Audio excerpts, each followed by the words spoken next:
Hi!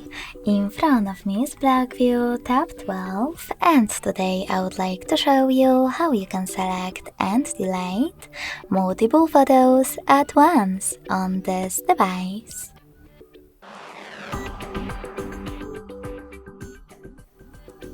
First of all, you need to locate Photos app.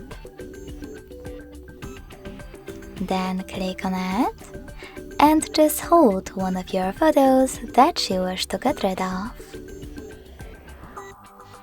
Sorry, misclick. I will go with maybe this one.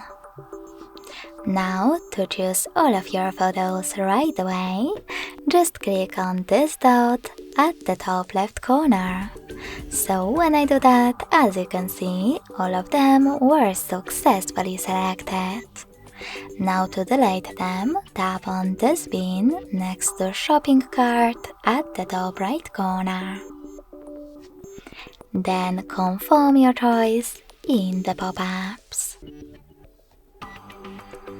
Thanks so much for watching. If you enjoyed this video, smash that like button, comment, and subscribe.